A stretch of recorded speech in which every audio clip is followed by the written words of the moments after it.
Pendant plus de 30 ans, Mike Myers a vécu dans les rues de Californie, faisant tout ce qu'il pouvait simplement pour survivre jour après jour.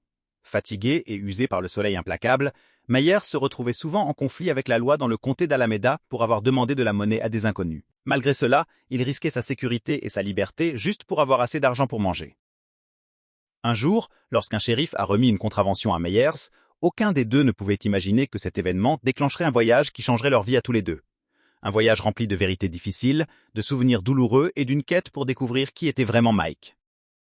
Mike Myers n'a pas grandi dans un environnement difficile. En fait, il a été adopté bébé par une famille bienveillante à San Leandro, en Californie. Enfant, il était sociable, aimait faire partie de la fanfare scolaire et avait un groupe d'amis solides.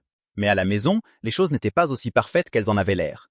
Bien que ses parents adoptifs aient fait de leur mieux pour lui montrer de l'amour, tout le monde dans la maison ne l'acceptait pas. Peu importe ses efforts, il ne l'incluait jamais. Sa mère se montrait attentionnée, mais ses frères et sœurs adoptifs gardaient leur distance. Avec le temps, Myers a commencé à se replier sur lui-même, même avec ses amis. Il est devenu de plus en plus silencieux et solitaire. Ce sentiment d'exclusion ne l'a jamais vraiment quitté et l'a accompagné jusqu'à l'âge adulte. Au fil des années, Myers a perdu contact avec ses anciens amis et décrivait sa vie comme étant aussi solitaire que possible. Les choses ont empiré lorsqu'à 16 ans, il a appris qu'il avait été adopté. Cela expliquait pourquoi ses frères et sœurs avaient toujours été distants, mais cela n'a rien arrangé. Puis est survenue l'épreuve la plus difficile, le décès de ses parents adoptifs. Après leur mort, ses frères et sœurs, qui ne l'avaient jamais vraiment accepté, l'ont complètement rejeté. C'est à ce moment-là que Myers a décidé de couper définitivement les ponts. Il était désormais seul, sans personne sur qui compter. Il a trouvé un emploi comme chauffeur routier, un travail qui correspondait à son mode de vie solitaire. Être seul pendant de longs trajets lui donnait le temps de réfléchir et au début cela ne le dérangeait pas.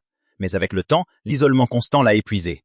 Sa santé mentale a commencé à se détériorer. Finalement, il a perdu son emploi et sans économie ni soutien, il a tout perdu. Peu après, Myers s'est retrouvé à la rue, sans domicile et sans personne vers qui se tourner. Il a passé les 30 années suivantes à vivre dans les rues de San Leandro, en Californie. Il jouait de la guitare et demandait de la monnaie, espérant simplement gagner assez pour manger quelque chose de chaud. Mais malheureusement, la plupart des gens passaient sans même le regarder. Les habitants ne le traitaient pas avec gentillesse et la mendicité suffisait à peine à survivre. Au fil des semaines, devenues des mois, puis des années, la vie dans la rue est devenue son quotidien. Avec le temps, l'espoir s'est éteint, et Myers a commencé à croire qu'il passerait le reste de sa vie dehors, sans toit au-dessus de sa tête. Mais la vie avait d'autres projets. Le shérif adjoint Jacob Swalwell avait croisé Myers à plusieurs reprises alors qu'il faisait la manche dans le comté d'Alameda. Il essayait de le traiter avec un peu de compassion, chose que peu d'autres faisaient. Bien qu'il ait averti Myers à plusieurs reprises de ne pas demander d'argent aux passants, celui-ci continuait. Swalwell a compris que les avertissements ne suffisaient plus et qu'il était temps de passer à une étape plus officielle. Il a donc décidé de lui dresser une contravention. Lorsqu'il a demandé à Myers une pièce d'identité, celui-ci lui a répondu qu'il n'en avait pas. Je lui avais donné tellement de chance, racontera plus tard Swalwell. Et quand je lui ai demandé sa pièce d'identité, il m'a dit qu'il n'en avait pas. Je lui ai demandé « Pourquoi ?» Cette simple question a déclenché une conversation. En discutant, Swalwell a compris que Myers n'était pas un fauteur de troubles. Il ne souffrait pas d'addiction et ne faisait pas de mauvais choix. C'était simplement un homme qui avait perdu sa famille et s'était perdu lui-même. J'ai découvert qu'il était handicapé et sans abri depuis 30 ans. Il ne buvait pas, ne consommait ni drogue ni tabac. C'était juste un homme âgé essayant de survivre. Swalwell a expliqué à CBS qu'il voulait l'aider, mais Myers était coincé. Sans domicile, il ne pouvait pas toucher la sécurité sociale ni aucune aide. Et pour entamer la moindre démarche, il lui fallait une pièce d'identité valide. Heureusement, les choses allaient changer. Touché par l'histoire de Myers, Swalwell savait qu'il ne pouvait pas simplement repartir. Si obtenir une carte d'identité était la première étape pour aider Myers à reconstruire sa vie, il était prêt à l'aider. Mais cette étape s'est révélée plus compliquée que prévu. Quiconque a déjà mis les pieds au DMV sait que ce n'est pas simple. Les délais sont longs et pour quelqu'un dans la situation de Myers, la bureaucratie était un véritable obstacle. Rapidement, un problème est apparu. Bien que Myers ait autrefois possédé un permis de conduire lorsqu'il était chauffeur routier, le DMV ne trouvait aucune trace de lui. L'employé leur a expliqué que pour obtenir une nouvelle pièce d'identité, Myers devait fournir une longue liste de documents. Malheureusement, la plupart d'entre eux, comme une preuve de domicile, étaient impossibles à fournir. Malgré tout, Swalwell n'était pas prêt à abandonner.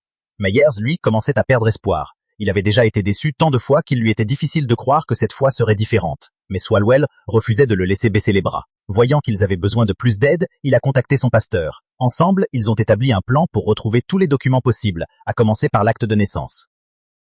Swalwell a consacré de nombreuses heures à fouiller les archives et a finalement réussi à obtenir l'acte de naissance de Myers. Le document indiquait même le nom qui lui avait été donné à la naissance, Gordon Michael Oakley. Grâce à cela et aux autres papiers, Meyers a enfin pu obtenir sa pièce d'identité. Ce qui semblait inaccessible est devenu réalité. Peu de temps après, les médias locaux ont relayé l'histoire, touchés par la détermination de Swalwell. Nous avons compris que nous étions simplement deux personnes, a confié Meyers aux journalistes, pas les étiquettes ou les suppositions que nous avions au départ. Swalwell a ajouté dans une interview à CBS, « Parfois, aider quelqu'un à obtenir une simple pièce d'identité pour qu'il puisse demander des aides, c'est déjà énorme. C'est le minimum que nous puissions faire en tant qu'agents. » Parmi ceux touchés par cette histoire figurait le détective privé Mark Azens. Le parcours de Meyers l'a profondément marqué et il a décidé de l'aider à retrouver sa famille biologique. À l'aide d'une boîte de vieilles notes et de son nom de naissance, Azens a commencé à rechercher d'éventuels proches encore en vie. Puis quelque chose d'incroyable s'est produit. Il a retrouvé la mère biologique de Meyers, Marie-Pauline Oakley. Son histoire était elle aussi marquée par la douleur et les épreuves. À 16 ans, elle avait rencontré un marin nommé Wiwa. Après une romance éclair, ils se sont mariés à Reno, mais le bonheur n'a pas duré. Marie a fini par vivre dans une petite cabane délabrée dans le Tennessee. L'endroit tombait en ruine, se souvenait-elle. Pire encore, son mari donnait toute sa solde de la marine à sa mère, laissant Marie sans ressources pour subvenir à ses besoins ou à ceux de leur bébé. Il y avait un lit pour moi, mais pas de berceau pour le bébé, racontait-elle. Je devais rapprocher 2 chaises et poser une malle dessus. Finalement, Marie a quitté son mari et est retournée en Californie avec un enfant en bas âge et enceinte de Meyers. Pendant 2 ans, elle a essayé de s'en sortir en vivant chez sa mère. Mais lorsque le petit Meyers a développé un trou à l'estomac à seulement 2 ans, Marie a compris qu'elle ne pouvait pas lui offrir les soins dont il avait besoin. Après de longues discussions avec sa mère, elle a pris la décision déchirante de le confier à l'adoption par l'intermédiaire d'un couple de leur église locale. Elle ne s'est jamais demandé ce qu'il était devenu. Aujourd'hui, des décennies plus tard, alors que Meyers est dans la soixantaine, ils allaient enfin se retrouver. Lorsque Marie a appris que son fils avait été retrouvé, elle a été submergée de joie. Ils ont d'abord parlé au téléphone, puis est venu le moment de se rencontrer en personne. La connexion a été immédiate. Lors de sa visite, Meyers a également rencontré des membres de sa famille élargie. Il espère maintenant s'installer plus près d'eux une fois qu'il aura trouvé un emploi et commencera à percevoir ses prestations de sécurité sociale. Rien de tout cela ne serait arrivé sans une seule personne ayant choisi de se soucier de lui, un adjoint du shérif qui a su voir l'être humain derrière l'apparence. Ce simple acte de gentillesse a tout changé.